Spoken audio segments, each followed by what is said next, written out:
नमस्कार, आप देख रहे हैं आईपा यानी कि all India progressive politic association, वो मंच जहां हम बात करते हैं प्रगतिशील राजनीति की, उन मुद्दों की जो जन सरोकार से जुड़े हैं, वो मुद्दे जो देश में प्रगति की बात करेंगे। और आज इन्हीं मुद्दों पर बात करने के लिए हमारे साथ मौजूद हैं डॉक्टर एपी चतुर्वेदी जी, जो कि माधव बाग के क्लिनिक हेड हैं। स्वागत है सर आपका। शुक्रिया आपको इस मंच में मुझे शामिल करने के लिए।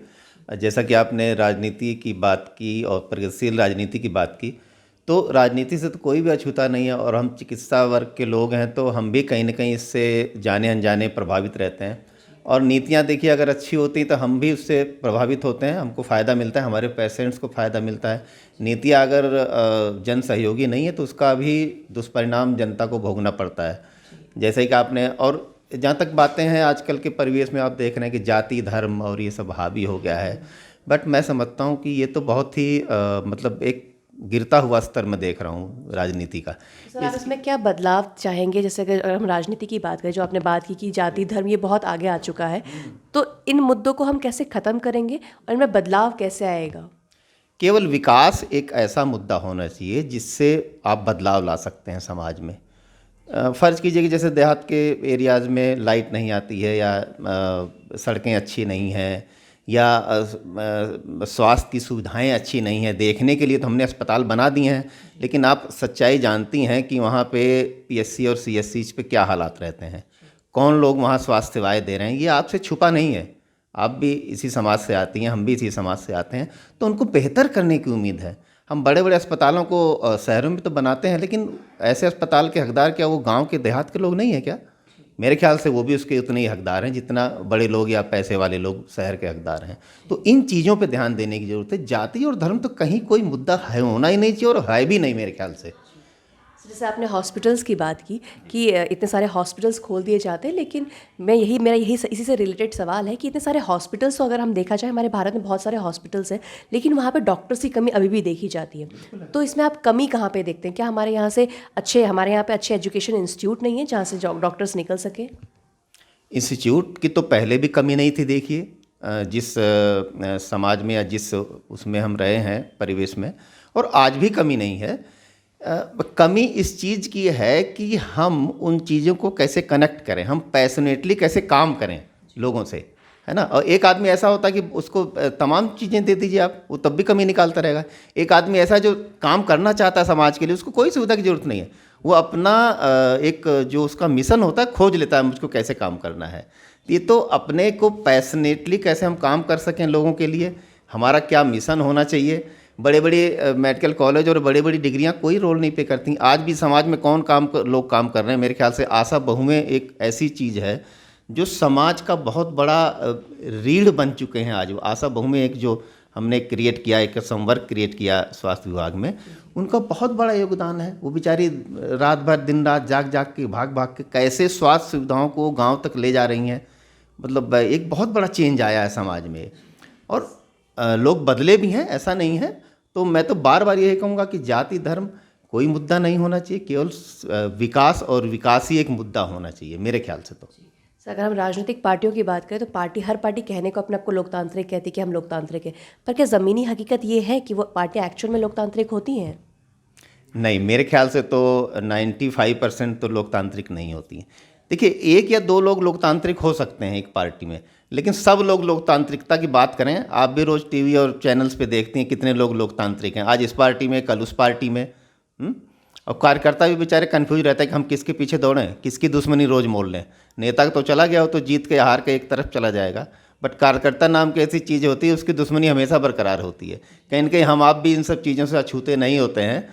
तो लोकतांत्रिक कौन कितना है, मेरे ख्याल से तो कोई भी पार्टी लोकतंत्र केवल बात करती, उस पर कितना खरा उतरते हैं, ये अगर हम लोग ये कर पाते तो आज ये इस समाज से हम इस तरह की शिकायत ना करते मेरे ख्याल से। सर अगर जैसे हम बात करें कि चुनाव आ रहे हैं, तो देखा यह जाता है कि जब भी चुनाव आ रहे होते हैं तभी कोई ना कोई एक राष्ट्रीय मुद्दा उठ जाता है, भावनात्मक मुद्दा उठ जाता है। जो वहाँ के स्थानीय मुद्दे होते हैं वो कहीं ना कहीं पीछे हो जाते हैं। तो इसका दोषी आप किसको मानती है? जनता है जो अपने मुद्दों से भटक जाती है, या फिर राजनीतिक पार्टियों ने भटका देती है? नहीं, इसमें कहीं ना कहीं शिक्षा बहुत बड़ा रोल प्ले करती है। हमारे समाज में अभी उस तरह के शिक्षित लोग नहीं हैं, उस तरह की उनको अपब्रिंगिंग नहीं है जो इन चीज़ों को समझ सकें, है ना। तो अगर उनको इतनी समझ होती, उनको तो पहले यही समझ होनी चाहिए कि हमारा कैंडिडेट है, हमारे लिए कौन काम कर सकता है, उसका पढ़ा लिखा सबसे बड़ा ज़्यादा ज़रूरी है। लेकिन आप जानते हैं कि छोटे से प्रधान स्तर से इलेक्शन लेकर किस तरह के लोग हमारे बीच में चुन के आते हैं। ऐसे ऐसे लोग आते हैं जो हमारे आपके सामने खड़े नहीं हो सकते, उनको तमीज़ नहीं है हाउ टू बिहेव, वो हमारा प्रतिनिधित्व करते हैं। तो सर इसमें आप कमी किसकी देखते हैं? क्या ये जनता है कि वो अपने प्रतिनिधि को ढंग से चुन के नहीं ला पाती है? ये जनता ही इसके लिए दोषी है जो अपने प्रतिनिधि को चुनते हैं। अगर आप इस तरह से थर्ड क्लास का कैंडिडेट चुनेंगे जिसको तमीज़ नहीं है बात करने की, खड़े होने की समाज में, तो हमारा क्या वो प्रतिनिधित्व करेगा जो अपना ही प्रतिनिधित्व नहीं कर पा रहा है बेचारा, है ना। तो प्रतिनिधित्व जो हमारा करे वो बेहतर शिक्षा हो उसकी, और आचरण के हिसाब से भी हम उसको देख लें, उसका कैरेक्टर क्या है समाज में। ऐसा कुछ चीज़ छिपती नहीं आज के ज़माने में, तो आप जानती हैं अच्छी तरह से इस चीज़ को। सर जैसे आपने शिक्षा की बात की कि शिक्षित होना बहुत ज़रूरी है, तो अगर हम हमारे देश में अगर हम बात करें तो शिक्षा का जो स्तर है उसको आप कहाँ आंकते हैं, या फिर उसमें क्या बदलाव करना चाहते हैं, उसकी बेहतरी के लिए क्या उपाय हो सकते हैं? शिक्षा तो आप जान ही रहे हैं कि जैसे कि मेरा एक हॉस्पिटल में यहाँ जो तमाम लोग डिग्रियाँ लेके आ रहे हैं, वो केवल डिग्रियाँ दिखाने के लिए हैं। मूल रूप पे देखा जाए तो बेचारे कुछ भी नहीं जानते हैं, केवल डिग्रियाँ बांटी जा रही हैं।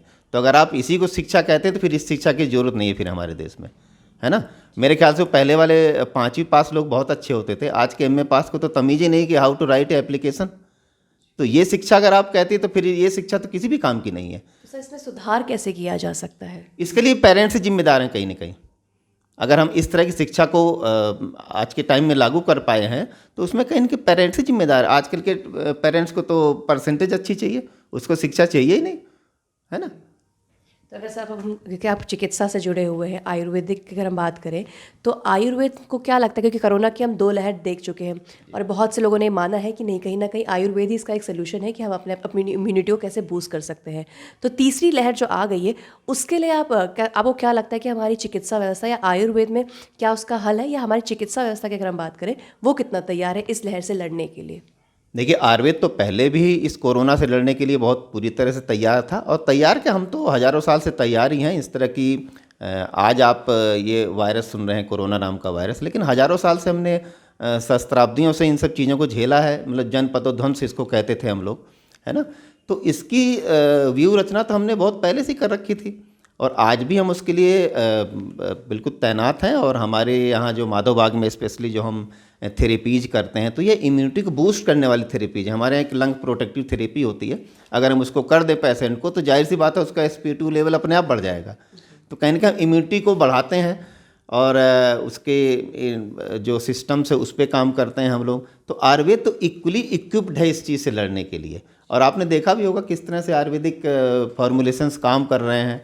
तमाम लोग अगर बच पाएँ तो इसी से है। और पिछले कोरोना में जो एलोपैथिक मैं किसी पैथी का नाम नहीं लूँगा कि या जो भी अंग्रेजी दवाएं थी वो आज फेल हो गई हैं, लेकिन आयुर्वेद तो देखिए हज़ारों साल से एक ही दवा, मान लीजिए कि आप अड़ूसे से खांसी को ठीक करते थे 5000 साल पहले, तो हम आज भी अड़ूसे का इस्तेमाल कर रहे हैं, कोई साइड इफेक्ट पैदा नहीं हुआ उसका, है ना। तृण पंचमूल है या इस तरह की तमाम चीज़ें और भी जो हम यूज करते थे वो आज भी हम यूज कर रहे हैं।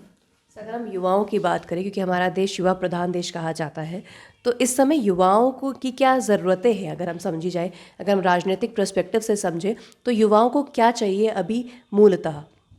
तो देखिए फिर वही बात घूम के आती है कि अच्छी शिक्षा की बहुत ज़रूरत है, जो प्रैक्टिकली उनको आगे ले जाए, है ना। समाज में एक प्रतिस्पर्धा का जो वातावरण बन चुका है उसमें वो फेल्योर ना हो। हम बड़ी बड़ी डिग्रियां तो फिर वही है कि हम बांट तो देते हैं, लेकिन देखा जाए तो वो डिग्री किसी भी काम की नहीं होती है। 1 या 2% लोग ही उसमें कामयाब हो पाते हैं। तो जो देहात क्षेत्र में हमारे जो शिक्षा संस्थान खुल चुके हैं उस पर क्वालिटी एजुकेशन की ज़रूरत है ना। वो कहीं ना कहीं वो धन उगाही के केंद्र बन के न रह जाएँ। और आपको पता होना चाहिए कि मैंने भी कभी एक हमने एक स्कूल खोला था, लेकिन वो इसलिए बंद करना पड़ा क्योंकि अच्छी शिक्षा की मेरे ख्याल से ज़रूरत नहीं थी लोगों को, और वो ऐसे संस्थान हमको बंद करने पड़े।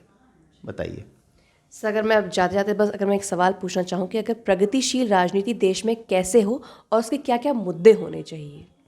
प्रगतिशील राजनीति का देखिए एक ही मुद्दा होना चाहिए कि हम जाति पाति और धर्म से ऊपर उठ के बात करें।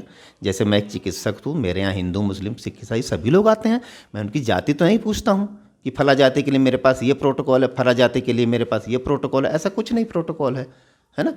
तो हमको सभी लोग फॉलो करते हैं। ये मुद्दा तो ख़त्म ही कर देना चाहिए। और एक अच्छी शिक्षा जिसको पाने का सभी का अधिकार है, एक शिक्षित नागरिक ही एक अच्छे सुदृढ़ समाज का विकास कर सकता है और अच्छी राजनीति को जन्म दे सकता है। मैं तो यही कह सकता हूँ।